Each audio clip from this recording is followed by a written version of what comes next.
Hablando con la ex embajadora María Emma Mejía, pero como les contábamos hace algunos minutos, pues estamos transmitiendo desde Cartagena en la séptima cumbre del petróleo, gas y energía, y arrancamos con una noticia muy positiva para Colombia, y por esa razón está con nosotros el presidente precisamente de la Asociación de Petróleo de Colombia, señor Frank Pearl. Bienvenido, mil gracias por sentarse aquí con nosotros en los micrófonos de Blue Radio.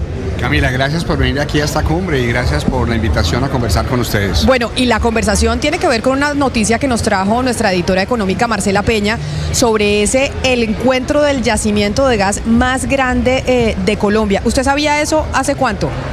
Nosotros teníamos unas cifras estimadas muy parecidas a la cifra que se acaba de anunciar. Estamos hablando del pozo de Le voy a Uchuva. pedir que se acerque más el micrófono porque si no lo vamos a oír. Estamos hablando del pozo de Uchuva, que ahora se llama Sirius. Y básicamente estamos hablando de unos recursos estimados de 6 tera. Para dar una idea para los oyentes, Colombia tiene hoy en día unas reservas de 2.3 tera. Eso lo que quiere decir es que una vez estos recursos entren en producción, lo cual se va a demorar, estaríamos entre duplicando y triplicando las reservas actuales que tenemos hoy. Pero hay que señalar una cosa, este no es un proyecto que entra inmediatamente. Este proyecto, si va bien, va a entrar en el 2029 al mercado. Lo que quiere decir es que con las reservas que tenemos hoy, que son de 6 años, tendremos un déficit en la oferta de gas durante el año entrante y a partir de ahí, es decir, los problemas y los retos de corto plazo se mantienen mientras este proyecto entra en operación. Hablando de este proyecto, que fue la buena noticia que ustedes dieron hoy aquí en la cumbre de petróleo y gas, también ahí tiene una cosa en particular. ¿Y qué pasa con muchos proyectos en Colombia que tiene que ver con las consultas previas a las comunidades, que así lo estipula pues nuestra Constitución? La pregunta es, para que ese gas, que usted dice que si todo sale bien lo vamos a poder consumir a partir del 2029, la construcción de esa terminal, digámoslo, no sé si estoy usando las palabras adecuadas, para que el gas pueda llegar a Colombia, ¿necesita de consultas previas también con algunas comunidades? Y eso puede llegar a terminar demorando un poco más que podamos tener ese gas o disponibilidad en el 2029. Ese es el punto que está en consulta en el Tribunal de Santa Marta. ¿Qué sucede? Este proyecto lleva 20 años. En estos 20 años, 3 veces, el Ministerio del Interior ha certificado que es un proyecto que no requiere consultas previas porque no había comunidades que tuvieran un impacto en la zona del proyecto. El último pronunciamiento del Ministerio del Interior fue el año pasado, pero a raíz de una tutela, ese es un asunto que se está resolviendo en los tribunales y nosotros confiamos en que más o menos en unos 20 días eso va a estar resuelto favorablemente porque no hay impactos y no hay comunidades afectadas, según lo que ha dicho el Ministerio del Interior 3 veces en estos 20 años. Presidente, pero para sacar ese campo adelante, el tema de las consultas previas no es el único que hay que resolver. Hay unos temas de comercialización y de precio de ese gas, porque ese gas podría ser más caro, que el gas local. ¿Cómo deberíamos resolver esos problemas y cómo podríamos evitar que 2029 se nos termine convirtiendo en 2032 o más allá? Si las obras de ingeniería van bien, ese gas puede entrar a finales del 2029 o comienzos del 2030. Y en un esquema comparativo de precios, siempre será más barato un gas que está cerca de la costa colombiana y que tiene unos costos de transporte que son menores a los del gas importado. Y aquí lo dijeron hace menos de una hora. Ese gas es un gas de una altísima calidad y obviamente es importante tener opciones y opciones de importación, pero el mejor gas para Colombia es el gas colombiano. Es un gas que tiene inversiones, en este caso de cerca de 3.000 millones de dólares. Genera regalías, generará impuestos, genera trabajos colombianos y transferencia de tecnología. Entonces es la mejor opción que tenemos y nos da autosuficiencia en el suministro de energía, lo cual es fundamental. Presidente, para que eso ocurra, estamos hablando de una inversión más o menos de cuánto, y esa inversión se repartiría entre qué agentes. ¿Quiénes pondrían los dólares para hacer eso? Sí, este es un proyecto en el que están conjuntamente como socios Ecopetrol y Petrobras. Petrobras tiene el 44% y Ecopetrol tiene aproximadamente el 56%. Las inversiones se dividen en dos fases. La fase de exploración va a tener unas inversiones de cerca de 1.200 millones de dólares y la fase de producción va a tener unas inversiones de 2.900 millones de dólares. Estamos hablando de cerca de 4.000 millones de dólares de inversión de aquí a finales del 2029. Señor Pearl, mucho se está hablando de transición energética, no solamente en Colombia, sino alrededor del mundo, pero usted aquí en el marco del evento en el que estamos de Petróleos en Cartagena habló de transición energética a la colombiana. Yo no sé si asustarme o alegrarme. ¿En qué consistiría esa transición energética a nuestro estilo? A nuestro estilo quiere decir tener en cuenta las realidades de Colombia. Yo creo que Colombia no puede adoptar o tratar de adoptar precipitadamente unos estándares que no le corresponden. ¿Qué quiere decir? El fin de las políticas públicas es generar beneficios para los ciudadanos.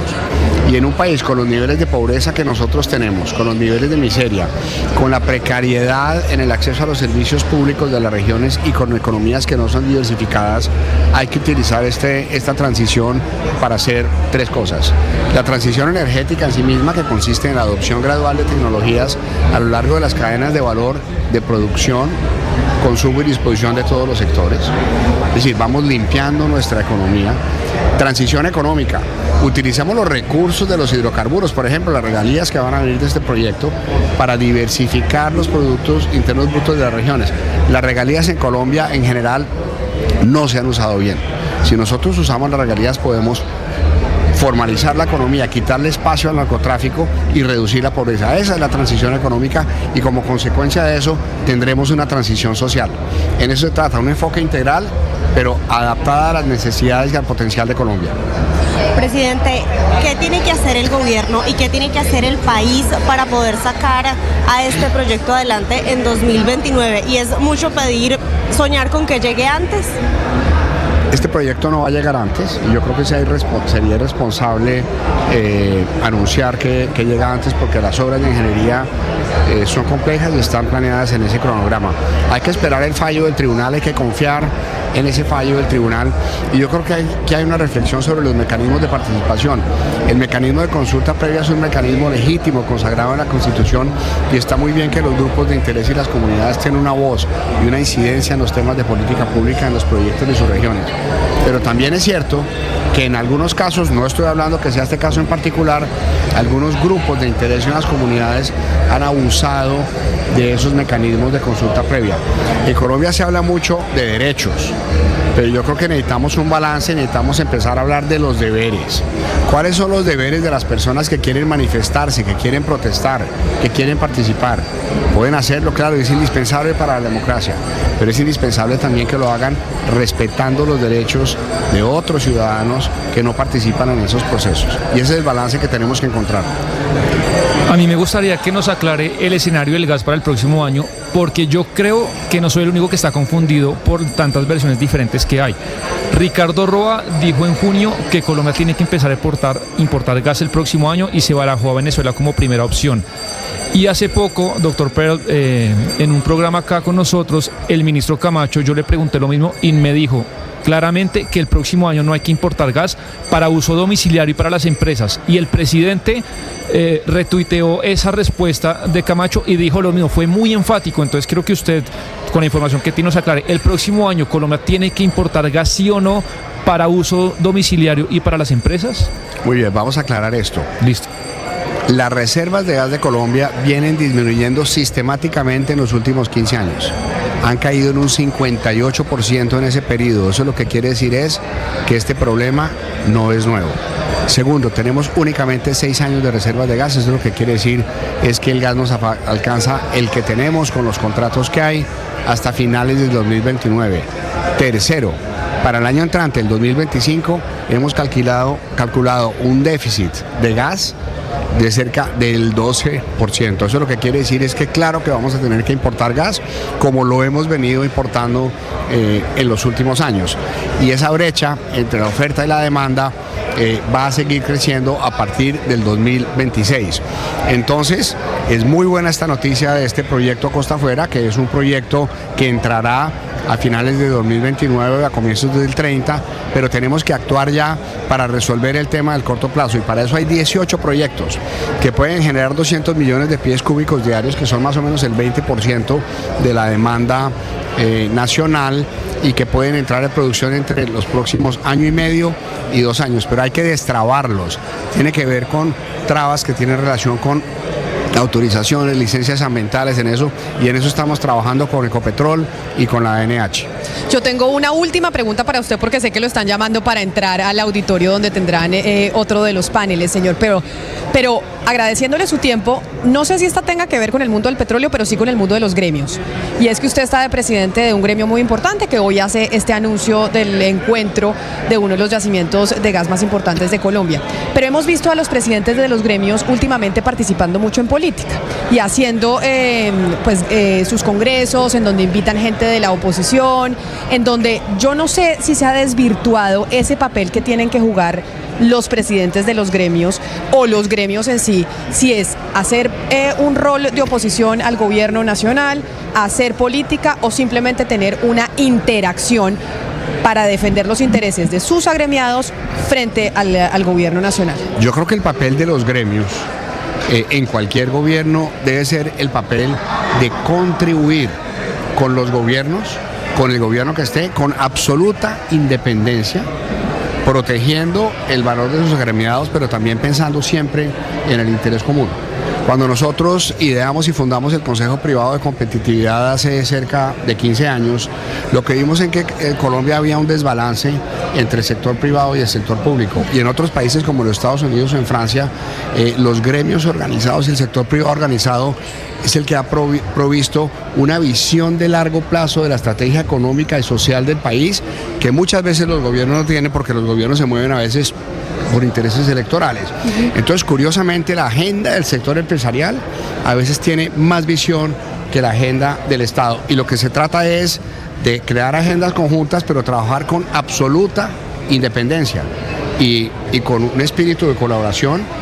Pero ¿no le parece usted que ahorita estamos viendo, no lo voy a poner a pelear con sus colegas, ni más faltaba, pero ¿no le parece que estamos viendo algunos gremios que están pensando en ese tema cortoplacista a nivel electoral también? Yo creo que es posible que lo estén pensando. Nosotros en este caso no tenemos una agenda política, y hemos invitado a personas y a representantes en todos los paneles que tienen visiones diferentes. ¿En qué creemos nosotros? Que aquí en Colombia hay un diálogo de sordos. Okay. Y es el momento de ordenar la casa en Colombia. Y para ordenar la casa tenemos que escucharnos, tenemos que tener en cuenta perspectivas y opiniones que son distintas para construir. Mire, los problemas de Colombia son tan graves, Camila, que es absurdo que no hayamos podido poner de acuerdo en resolver problemas básicos. Y el enfoque nuestro de esa transición a la colombiana es: pongámonos de acuerdo en una solución económica y en una solución social, a través de sectores como este que pueden financiar esa transición en la que está Colombia. Pues señor Frank Perl, presidente de la Asociación Colombiana de Petróleo y Gas, mil gracias por estar aquí con nosotros en los micrófonos de Blue Radio. Gracias por venir. Un saludo Bienvenidas especial a la cumbre. Camila.